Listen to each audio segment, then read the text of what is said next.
Bonjour à toutes et à tous. Voyons maintenant comment générer des étiquettes de marquage. Les bandes d'étiquetage avant et les bandes de marquage sont conçues pour les étiquettes. Les étiquettes sont utilisées pour indiquer le repérage, par exemple Q2, LS1, Q3 ou Q4, ainsi que le type de départ et la localisation. Avant de créer les étiquettes, il convient de compléter les schémas et les enveloppes. Pour ce faire, cliquez sur Schéma.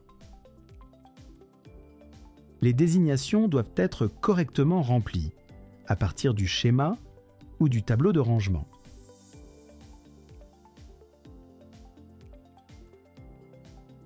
Les étiquettes sont générées à partir de la désignation de l'appareil et de l'emplacement du circuit. Revenons au tableau de rangement. Si un produit en amont ne dispose pas d'un type de départ tel que Q5, par exemple, les informations sur le circuit peuvent être remplies à partir de l'onglet « Propriétés ». Ajoutons par exemple « Éclairage » et « Côté ouest » dans les champs « Applications » et « Localisation ». Ces désignations seront visibles dès que les étiquettes seront générées. Ouvrons maintenant le menu « Étiquettes ». HagerCAD lira les informations des deux onglets, Schéma et Enveloppe, afin de générer automatiquement les étiquettes pour les enveloppes. Vous pouvez mettre à jour les étiquettes en cliquant dessus. Ajoutons un appareil, par exemple le compteur d'éclairage. Ces informations sont dupliquées à l'intérieur du schéma. Si vous ne souhaitez pas voir ces informations dans vos plans, sélectionnez « Non » ici. Dans l'onglet « Propriétés », cliquez sur « Modèle d'étiquette ». Les étiquettes peuvent être modifiées selon les besoins à partir de ce menu.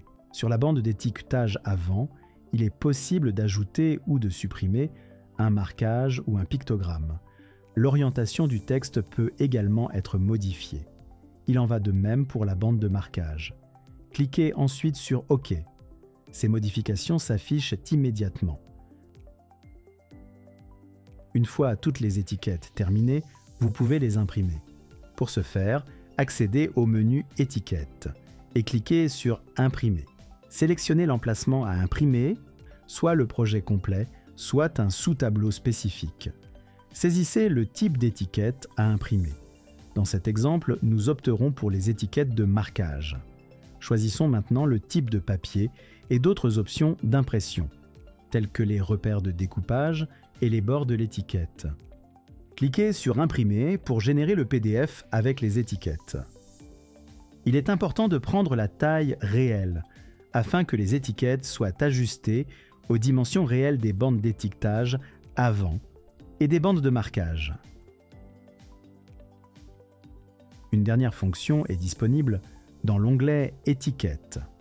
Cliquez sur « Exporter » et sélectionnez le type de bande dont vous avez besoin. Vous pouvez désormais l'utiliser pour imprimer vos étiquettes, sous forme d'autocollants, par exemple.